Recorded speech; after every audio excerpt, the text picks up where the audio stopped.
नमस्कार, मैं हूं आशीष चित्रांशी और आप देख रहे हैं द न्यूज लॉन्चर। इस वक्त एक बड़ी खबर है। नरेंद्र मोदी और उनकी पूरी टीम, जिसमें योगी आदित्यनाथ भी हैं, असम में बैठे हुए हिमंता भी हैं, महाराष्ट्र में बैठे हुए देवेंद्र फडणवीस, मोहन यादव, भजन लाल, नायब सिंह सैनी, पूरे की पूरी टीम सेनापति सारे के सारे ऑपरेशन सिंदूर के जश्न में लगे हुए हैं।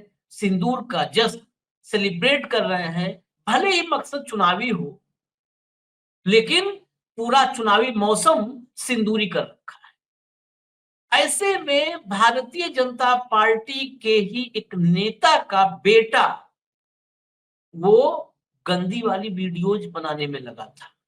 अलग अलग लड़कियों को, महिलाओं को होटल में, रेस्टोरेंट में ले जाता है।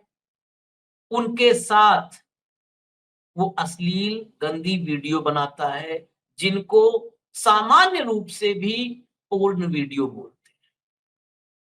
समाज में शब्द बोलते हैं कि ये पोर्न वीडियो। उसके वीडियोज की गिनती आपको हैरान कर देगी, 130 से ज्यादा। प्रज्वल रेवन्ना आपको याद है, कर्नाटका वाला, कर्नाटक का जेडीएस का बड़ा नेता और देवगौड़ा परिवार का चश्मोचिराग, जिसके प्रचार के लिए नरेंद्र मोदी खुद मैदान में उतरे, खुद उसका हाथ पकड़ करके, प्रज्वल रेवन्ना का हाथ पकड़ करके वोट मांगा।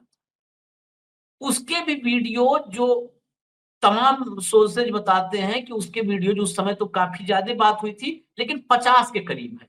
फोटोज 2000 के करीब थे और वीडियो 50 के करीब।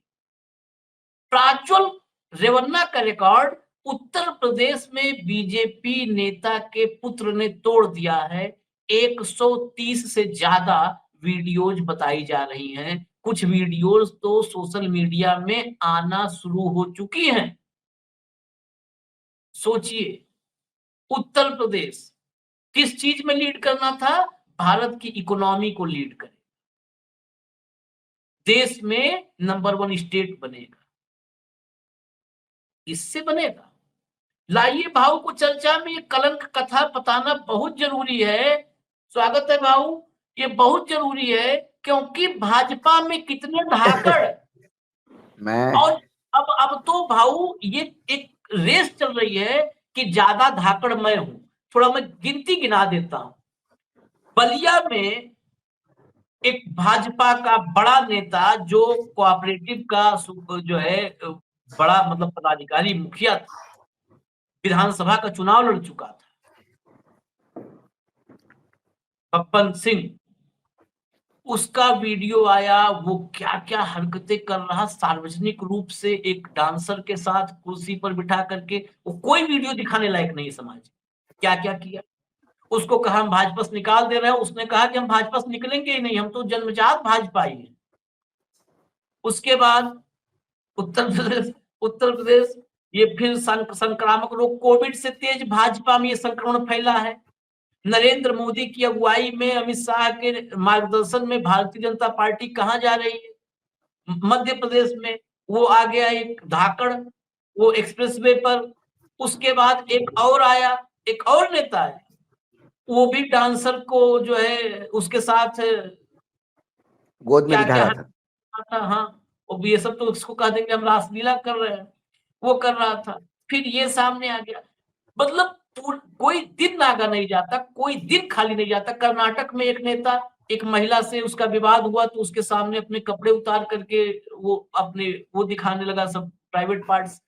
ये भारतीय जनता पार्टी ऑपरेशन सिंदूर के जश्न के बीच, ये सारी खबरें इसी जश्न के दौरान की हैं।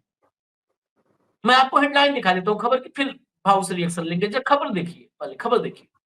मैनपुरी, भाजपा नेत्री के बेटे के 130 अश्लील वीडियो, पार्टी ने साधी चुप्पी। देखिए, पार्टी चुप्पी साध लेती है, हो सकता है बाद में कह दे कि इनका निजी मामला है। मां का फोन बंद, पत्नी ने कहा गंदे गंदे वीडियो बनाकर मुझे दिखाते थे। अब देखिए कहां पहुंच गए। बनाते थे और लाख पत्नी को दिखाते थे। दुनिया में कभी भी व्यभिचारी रहे तो व्यभिचार करके पत्नी से दूर भागते थे। ये व्यभिचार करके बना के लाता था, पत्नी को ही दिखाता था। अगला हेडलाइन एक और दिखा दीजिए, हेडलाइन भरी पड़ी। बीजेपी नेता के बेटे ने किया प्रज्वल रेवन्ना जैसा कांड, वायरल हुए 130 अश्लील वीडियो। अखिलेश बोले यही है नारी वंदना अभियान। हाँ भाई, नारी वंदना सिंदूरदान दे रहे हैं, शादियों में देने की बात कर रहे हैं। अब बताइए, ये खबर है। अखिलेश का ट्वीट हम अभी आगे आपको दिखाएंगे, क्योंकि अखिलेश ने इनकी पूरी धज्जी उड़ा दी है। लेकिन पहले इस खबर के बारे में समझ ले भाव से कि कहां जा रही है Bhajpa, party with a difference. Ashish, मैं यदि आज बोलूं तो मैं दर्शक अन्यथा न ले। पत्रकार अक्सर विपक्ष के साथी होते हैं, अक्सर, क्योंकि पत्रकार सरकार पे सवाल उठाते हैं, क्योंकि पत्रकार वॉचडॉग करके काम करते हैं। सरकार लोग चुन के भेजते इसीलिए है कि वो देश हित में काम करे, और यदि देश हित में काम नहीं कर रही हो, सरकार सो रही हो, सरकार व्यभिचार भ्रष्टाचार में लिप्त हो, तो पत्रकार सवाल उठाता है, विपक्ष से सवाल उठाता है। इसीलिए विपक्ष और पत्रकार का एक संबंध बनता है कि दोनों एक ही प्लेटफॉर्म पे हैं। अब सालों कांग्रेस सत्ता में रही और भाजपा विपक्ष के रूप में। मेरा बहुत सारा कार्यकाल भाजपा के नेताओं के साथ सरकार को सवाल पूछने में गया, चाहे राजीव गांधी की सरकार हो, चाहे मनमोहन सिंह की सरकार हो, और ये जितने प्रवक्ता है कांग्रेस के, वो मुझे नागपुर से आया हुआ संघी कहते थे। और सबसे हास्यास्पद तो बात ये हो जाती है कि एक पूना वाला है, शहजाद पूना वाला, अब उसका और मेरा कुछ तो भी कुंडली देखनी पड़ेगी कि क्या 36 का आंकड़ा है। जब कांग्रेस सत्ता में थी तो वो कांग्रेस के साथ थे और राहुल गांधी को डिफेंड करने के लिए बिल्कुल सर पे चढ़ के आते थे और मुझसे रोज लड़ते थे स्टूडियो में और खूब बीजेपी को गाली देते थे। अब बीजेपी सत्ता में आई है, अब वो बीजेपी को का संरक्षण करते हैं और राहुल गांधी को गाली देते हैं। और एक चैनल में उन्होंने कहा कि पता नहीं अशोक जी, आप हमेशा मेरे खिलाफ क्यों रहते हैं। मैंने बोला भाई, मैं तो जगह नहीं छोड़ता हूं, हमारी पत्रकार की जगह विपक्ष की है। सत्ता का सुख हम नहीं भोगते, सत्ता को सवाल पूछते। तुम सत्ता के साथ रहते हो, जब कांग्रेस की सत्ता थी तो राहुल को डिपेंड करते थे, आज बीजेपी की सत्ता है तो मोदी को डिपेंड करते हो। हम कल भी सत्ता को आह्वान देते थे और आज भी देते। तो मैं ये सारा इसलिए बता रहा हूं दर्शकों को, मैं कोई ट्रैक से चेंज नहीं हो रहा हूं, क्योंकि मेरे बीजेपी के साथ बहुत ज्यादा मित्रता है। बीजेपी के मेरे ज्यादा मित्र बीजेपी में मिलेंगे आपको, लेकिन 2014 के बाद सारे हाशिए पे बेचारे। मैंने बीजेपी को बहुत नजदीक से देखा आशीष, मैंने अटल जी का वो दौर बहुत नजदीक से देखा, प्रमोद महाजन का वो दौर नजदीक से देखा। मैंने सबसे ज्यादा मेरे यदि वैचारिक के लिए मुझे किसी ने इन्फ्लुएंस किया होगा तो खुशबू ठाकरे ने किया, उनकी सादगी, उनका। तो आज अच्छा लगता है कि खुशबू ठाकरे नहीं है। आज मैं ऊपर वाले को धन्यवाद देता हूं कि अटल जी नहीं है। खुशबू, अटल जी, सिकंदर बख्त, ये सारे लोग आज होते तो आशीष आज की भाजपा देख के वो भाजपा को विसर्जित कर देते। नहीं चाहिए ऐसा राजनीतिक दल, क्योंकि 2014 के बाद जो चाल चरित्र चेहरा था ये सब बदल गया। चरित्रहीनता को प्रायोरिटी मिलने लगी, जो गलत चाल चलेगा उसी की चलती है पार्टी में, और चेहरा तो ऊपर से नीचे तक इतने मुखौटे लगे हुए हैं कि ओरिजिनल चेहरा दिखाई नहीं देता किसी को। इसीलिए ये सड़क से लेके होटल तक और विधानसभा के पटल, विधानसभा में भी पोर्नो देखते हुए मिले थे विधायक इनके, कर्नाटका में। वहां से देखे किसी नेत्री के घर के सामने अपना कपड़े उतार के प्राइवेट पार्ट कोई पुरुष दिखाता है, ये सारा का सारा आज अंकिता भंडारी पे सब हम इतरा रहे। क्या अंकिता भंडारी के पूरे केस में अंकिता के साथ न्याय हुआ आशीष? नहीं हुआ नहीं हुआ ना। अंकिता की हत्या करने वालों को तो जरूर सजा हुई, लेकिन अंकिता की हत्या उन्होंने क्यों की? क्योंकि जिन बड़े बीजेपी के नेताओं के साथ सोने के लिए अंकिता को मजबूर किया जा रहा था, वो बड़े नेता कौन? ये अंकिता के साथ चला गया। कौन थे बड़े नेता जिसका अय्याशी का अड्डा बन चुका था वो रिसोर्ट? कौन थे बड़े नेता बीजेपी के जिसके साथ हम बिस्तर करने से अंकिता ने मना किया तो अंकिता की हत्या हुई? कौन थे वो नेता? जब तक वो सामने नहीं आएंगे तब तक अंकिता को न्याय नहीं मिलेगा, और वो सामने कभी नहीं आएगा। तो ये है व्यभिचार।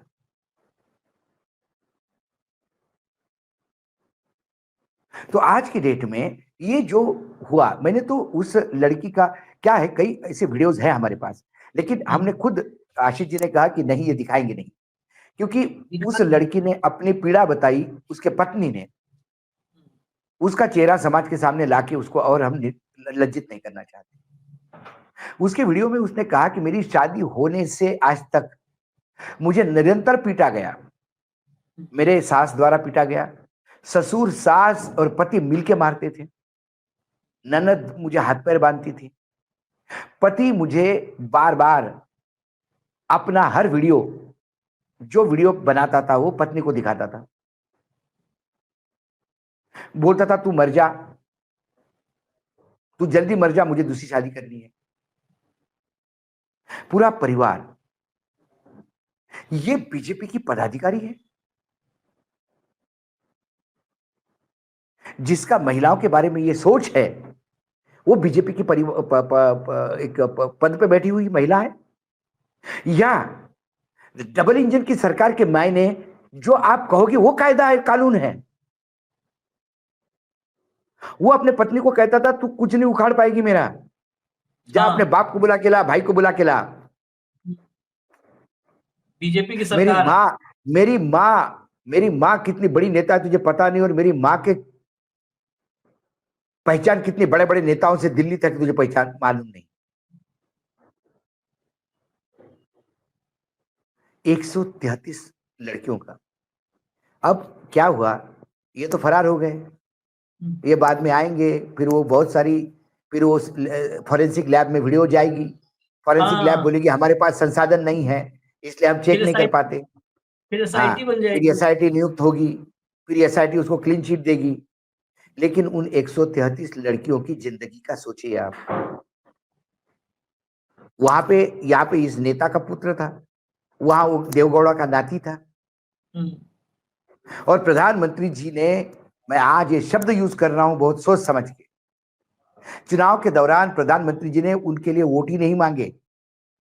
जब ये सारा कांड बाहर आ गया उसके व्यभिचार का, तब प्रधानमंत्री जी ने कहा कि विदेशी ताकतों का हाथ है इसके पीछे। मुझे बताइए, वो देवगौड़ा का नाती, एक तो देवगौड़ा के पार्टी की कोई औकात नहीं, वहां पे छोटी पार्टी है, देवगौड़ा कैसे प्रधानमंत्री बने? क्योंकि कोई बन नहीं रहा था तो किसी ना किसी को बनाना था, तो इनको बना दिया। पुराना मैसूर छोड़ के देवगौड़ा कहीं नहीं है, उनके बेटे मुख्यमंत्री बने तो कांग्रेस के आशीर्वाद से बने, देवगौड़ा आज राज्यसभा में है तो बीजेपी के आशीर्वाद से है। अब इनका नाती ऐसा कौन सा बड़ा नेता है कि जो विश्व के राजनीति को इन्फ्लुएंस करते, इसलिए विदेशी हाथ उसमें होगा? विश्व के राजनीति में तो नरेंद्र मोदी जी की भी कोई औकात नहीं बची, कोई भी आके टपली मार के जाता है। पाकिस्तान हमारे यहां अत्याचार करता है और अमेरिका बोलता है सीज फायर तो करना पड़ता है। जब यहां नरेंद्र मोदी जी की कोई पोजीशन नहीं है अंतरराष्ट्रीय स्तर पे, तो ये देवगौड़ा के नाती की क्या पोजीशन होगी? लेकिन प्रधानमंत्री जी ने कह दिया कि विदेशी हाथ है, मतलब विदेश के लोगों ने ये लड़कियां उसके पास दी, उसको समझाया तो इसका शोषण कर, फिर वीडियो बना, ये विदेशी लोगों ने समझाया इसको।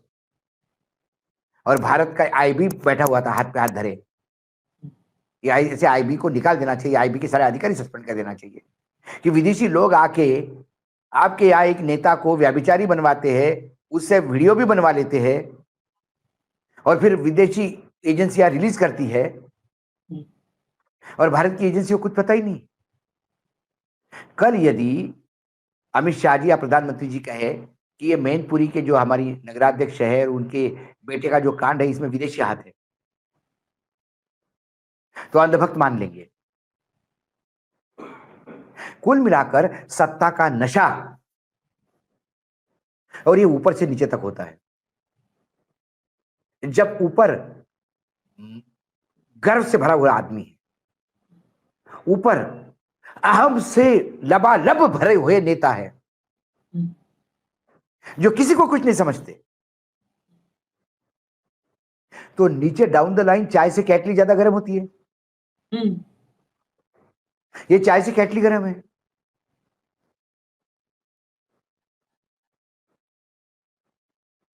नहीं, ये भाजपा में भाऊ आपके तो बहुत सारे मित्र हैं। हम छोटे कार्यकर्ता की बात हो सकता है, ये बात बड़ी चुभने वाली हो, छोटे कार्यकर्ताओं की बात करें, जाते हैं कई बार बाहर मिलते हैं। आजकल जो ये हो रहा है ना, ये जैसे ये आया है एक सामने, या धाकड़ आया, या जो भी आ रहा है, आजकल नीचे के कार्यकर्ताओं के पास भी जाइए, मिलिए, तो भाजपा में एक जो स्ट्रेंथ बढ़ी है, ये वाली स्ट्रेंथ, इस पे बड़ी चर्चा होती है। कहते हैं भैया ये तो एकदम हमारे यहाँ तो बिल्कुल, मतलब ये हकीकत है, इस पर भले हो सकता है भाजपा ही कहे कि चलो कोर्ट में चलो, तो चलो कोर्ट में, कोई दिक्कत नहीं है, लेकिन ये आशीष में हकीकत मैं अतिशयोक्ति नहीं कहता। मेरा पत्रकारिता का करियर मैंने मध्य प्रदेश से शुरू किया। हाँ। मैं जन्म से मराठी हूं, लेकिन कर्म से मैं अपने आप को मध्य प्रदेशी इंदौरी मानता हूं। आज भी मध्य प्रदेश के एक एक जिले में मेरे मतलब जी जान से प्यार करने वाले लोग हैं। मुझे मुझे हंसी आती है, वो बोलते भाई साहब कि सीढ़ी की बात करते हो, यहां तो सीढ़ी की फैक्ट्रियां खुल गई है, हर जिले में इतनी सीढ़ी मिल जाएगी कि आप कहां कहां चलाओगे। क्योंकि मोबाइल ने हर एक को आजकल कैमरामैन बना लिया है। हाँ। और ये नेता का इनका अब इतना बड़े मतलब 60 साल का जो उपवास था,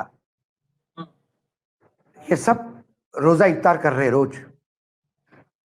समझ में नहीं आ रहा कि खजूर खाए कि मटन खाए कि चिकन खाए कि केले खाए कि अंगूर खाए। जो है सब, कभी कॉमेडी सीन में नहीं दिखाते फिल्मों में, बोला जो है होटल में सब लेकर आए एक एक प्लेट, वैसा ही व्यभिचार है, निरंकुश है। और निरंकुशता ये ऊपर से आई है।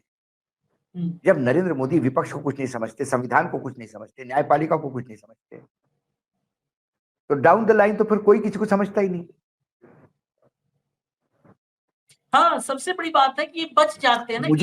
मुझे बताइए ने कि आज कर्नल सोफिया कुरैशी को आतंकी की बहन कहने वाला आदमी यदि आज भी मंत्री बना हुआ है, तो महिलाओं की इज्जत करेगा कौन? कौन करेगा महिलाओं की इज्जत? एक कर्नाटका में भाजपा का विधायक एमएलसी, वो वहां के एक डीसी को, आईएएस को कह रहा है कि पाकिस्तानी कहता है, पाकिस्तानी है, और अदालत में उसको, सोचिए आप, इसको छूट है, इसके लिए एसआईटी बन गई। प्रोफेसर महमूदाबाद जिसने कुछ गलत नहीं कहा वो जेल गया, और उस एमएलसी को कोर्ट ने कहा, उस एमएलसी को कहा कोर्ट ने, जो आईएएस को पाकिस्तानी बोल रहा है, कहा माफी मांग लो, ये गलत है, मामला रफा दफा कर दो, माफी मांगो। और यदि वही किसी हिंदू को, किसी मुसलमान लड़के ने कहा होता, हिंदू अधिकारी को, बुलडोजर, तो आज आजीवन सड़ता। इसलिए तो हमने आशीष एक कार्यक्रम किया आप ही के न्यूज लॉन्च, और हम कार्यक्रम में बोल दिया कि अब न्यायपालिका के मायने बदल गए। अब सर्वोच्च न्यायालय से लेकर निचले न्यायालय तक हर चश्मे बदल गए हैं। न्यायपालिका के आंखों की पट्टी क्या हट गई। हमारी न्याय की देवी अब देखने लगी, ये करोड़पति है, ये भिखारी है, ये मुसलमान है, ये हिंदू है, ये उच्च जाति का है, निचले जाति का है, ये ओबीसी है, और उसके हिसाब से न्यायदान होने जा रहा है। और भाजपाइयों को तो अच्छे से पहचानने लगी। मैं अखिलेश यादव का अखिलेश का ट्वीट लाइए जरा स्क्रीन पर, लाइए अखिलेश का ट्वीट, कि उत्तर प्रदेश में बहुत बड़ा मामला है, ऐसा मामला तो कभी नहीं हुआ था। भाजपाई नेताओं और उनके परिजनों के कुकृत्य के सिलसिलेवार खुलासों की कड़ी में मैनपुरी से 130 वीडियो का महाभंडाफोड़ भाजपाइयों के कुख्यात कर्नाटक कांड से टक्कर लेता दिख रहा है। ये खुलासा तो मैनपुरी के भाजपाइयों के घर से ही हुआ है, इसलिए इसका आरोप भाजपा की आईटी सेल विपक्ष पर भी नहीं डाल सकती। यही हाल रहा तो महिलाएं भाजपाइयों के सायों से भी 4 हाथ दूर हटकर चलने लगेंगी और भाजपा की महिला विंग में सन्नाटा छा जाएगा और कोई भी महिला अपने मान सम्मान की परवाह करते हुए भाजपा से दूर ही रहेगी। उनके परिवार वालों को परिवार वाले भी उनको भाजपाइयों से दूर ही रखेंगे। अब जनता को समझ आया कि भाजपा जब अपने को पार्टी विद डिफरेंस कहती है तो किस मामले में डिफरेंट है। इस क्षेत्र में भाजपा का न तो कोई मुकाबला है, न ही इस मामले में कोई भाजपाइयों से मुकाबला करना चाहेगा। इस क्षेत्र की महारत और काबिलियत भाजपा को ही मुबारक। भाजपा के नारी वंदना अभियान का सच क्या यही है? भाजपा में कोई है नारी का मान कहे आज का, नहीं चाहिए भाजपा। चलिए हटा दीजिए भाऊ, ये मैनपुरी का ये कांड और अब तक भाजपा की तरफ से सन्नाटा। Final comment. और अखिलेश यादव ने क्या ये इस मुझे तो लगता है, मैं अगर बतौर पत्रकार कहूं तो इससे तो राजनीति, क्योंकि भाजपा कहेगी राजनीति नहीं करो, भाजपा तो बताती है कि इस पे करो इस पे नहीं करो, राजनीति इस पे नहीं होनी चाहिए। मुझे लगता है उत्तर प्रदेश की राजनीति इसी पर होनी चाहिए। हर दिन कांग्रेस को और समाजवादी पार्टी को एक प्रेस कॉन्फ्रेंस लखनऊ में इसी पे करना चाहिए। उत्तर प्रदेश को की महिलाओं को बताना चाहिए कि सिंदूर बांटने वालों का सच क्या मैंने क्या कहा आशीष, जिस पार्टी का शीर्ष नेतृत्व 50 करोड़ की गर्लफ्रेंड के नाम से एक महिला का मजाक उड़ाता है, हाँ, वो नारी शक्ति की बात करे, वो महिला शक्ति की बात करे, वो सिंदूर की बात करे, तो इससे ज्यादा हास्यास्पद बात भारतीय राजनीति में नहीं है। जब ऊपर से ही महिलाओं की इज्जत नहीं की जाती तो नीचे महिलाओं की इज्जत नहीं बेइज्जती की जाती, क्योंकि ऊपर से नीचे मामला फैलते हुए आता है। ये पिरामिड है, ऊपर से एक आदेश आता है, वो बड़ा बड़ा होते हुए जाता है ना। रिश्वत के मामले में भी उसने ऊपर से विधायक मंत्री ने कहा कि मुझे इसमें 2% चाहिए, सेक्रेटरी बोलता है 3% कर दो, मेरा भी एक जोड़ दो। जाते जाते ठेकेदार के पास वो 50% तक खा जाता है। फिर ठेकेदार सोचता है कि ऊपर 50 देना तो 15% तो मैं भी कमाऊं, तो 65% निकलता है, 35% में सड़क बनती है और पहले दिन उखड़ जाती है। ये पिरामिड है। वैसा ऊपर जब नारी का सम्मान नहीं होता तो नीचे तक नारी का अपमान करने की स्थिति में आ जाते हैं, और ये भाजपा में है।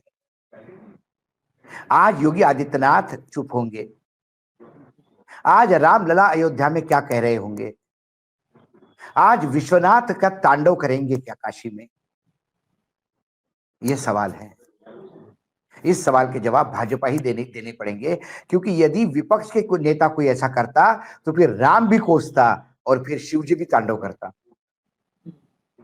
तो क्या आज मेरे भगवान राम और शिव भी बीजेपी और कांग्रेस में, बीजेपी और समाजवादी में, बीजेपी और टीएमसी में, बीजेपी और डीएमके में फर्क कर रहे हैं क्या? दिशा साल्वनिया की डेथ के बाद 24 घंटे पानी पी पी के हत्या हुई और इसमें ठाकरे परिवार इन्वॉल्व है, बोलने वाले नारायण राणे आज चुप क्यों है? मां देवी अहिल्या का जब एक कांड हुआ, शर्मसार बात है, आज ही के दिन जब मैं आपसे बात कर रहा हूं, मां अहिल्या की 300वीं जन्म शती मनाने के लिए आज प्रधानमंत्री मध्य प्रदेश में है। हाँ, असली बात तो ये। आज मां अहिल्या जिंदा होती तो इनको सबको फांसी की सजा जाती। अधिकार नहीं है इनको मेरे मां अहिल्या का नाम लेने का, क्योंकि मालवा पूजता है उसको साक्षात देवी के रूप में, अन्नपूर्णा थी वो। आज यदि Indore commercial capital of Madhya Pradesh कहलाती है और उत्तर और दक्षिण भारत के बीच में व्यापार का सर्वोच्च बिंदु है, तो इसकी नींव मां अहिल्या ने डाली थी। अपने पार्टी के व्याभिचारियों को नजरअंदाज करने वाले ये लोग मां अहिल्या का नाम लेंगे, शर्म आनी चाहिए। मां अहिल्या आज होती तो क्या विजय शाह जिंदा होते?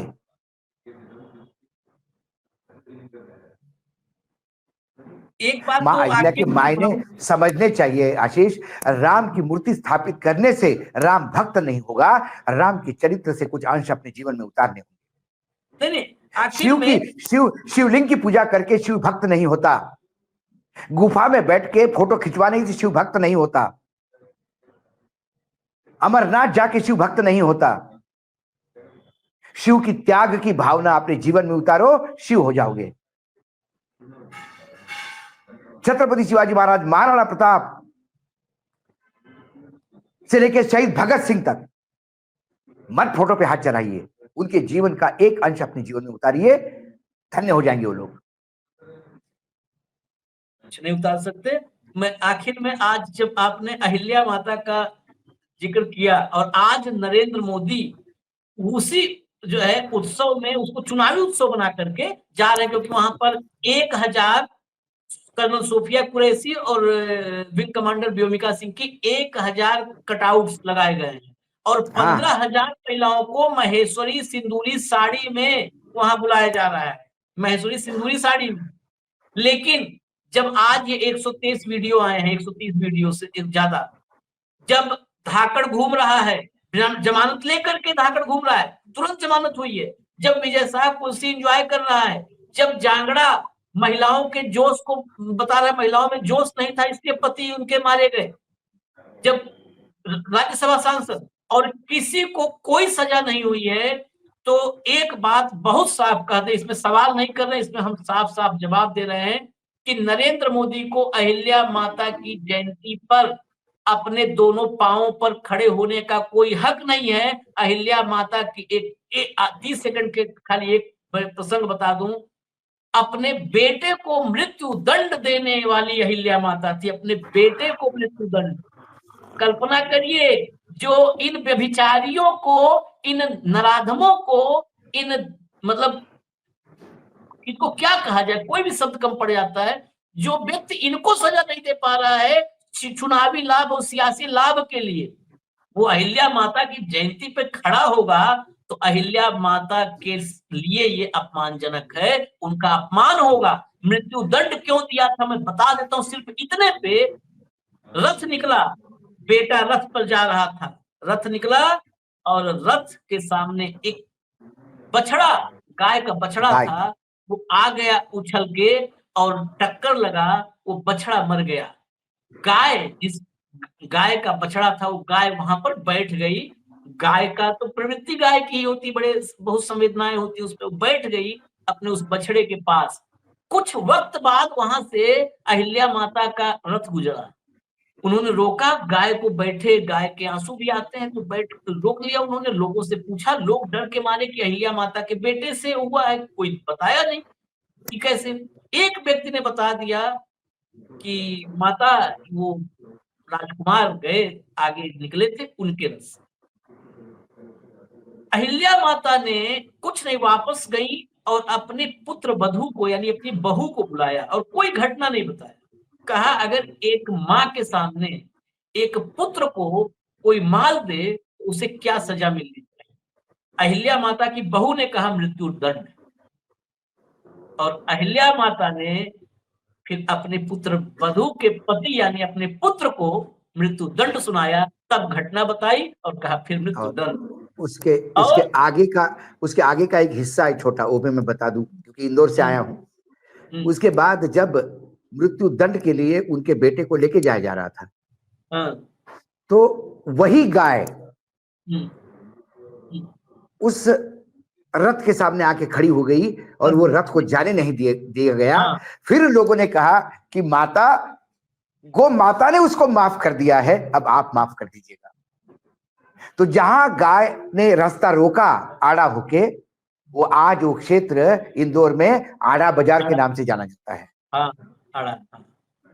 तो महाअहिल्या की तो इतने किस्से आशीष, एक 4 घंटे का प्रोग्राम कर सकते हैं। लेकिन एक हिंदी में कहावत है, महाअहिल्या तो क्या आजकल के लोगों को, एक हिंदी में कहावत है, मुंह में राम बगल में छुरी।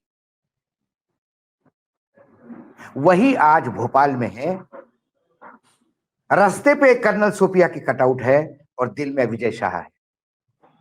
हाँ, विजय शाह जो है वो मंत्री रहेगा और कटआउट कर्नल मैंने सोफिया के होंगे। मुंह में राम, बगल में छुरी, रास्ते पे सोफिया जी का कटआउट और दिल में विजय शाह। ये दोगले चेहरे के लोग हैं। समाज को इनसे डर के रहना चाहिए। डर के रहेंगे। उत्तर प्रदेश में जो घटना आई है, डर के रहेंगे। हम तो कहेंगे विपक्ष को कि रोज एक प्रेस कॉन्फ्रेंस करो। 75 जिले में वीडियो तो नहीं दिखा सकते, मजबूरी है। और अभी तक बीजेपी से अभी तक बीजेपी का एक शब्द नहीं निकला। नहीं, सन्नाटा है, सन्नाटा है एकदम। चलिए, ये बहुत महत्वपूर्ण खबर है और इस खबर पर विपक्ष अपनी जिम्मेदारी निभाए ना निभाए, हम तो अपनी जिम्मेदारी निभाएंगे। ये खबर हम और बताएंगे, जितनी इसकी पलते खुलेंगी वो सब आप तक बताएंगे, लेकर के आएंगे। फिलहाल इजाजत दीजिए। धन्यवाद भाऊ, नमस्कार।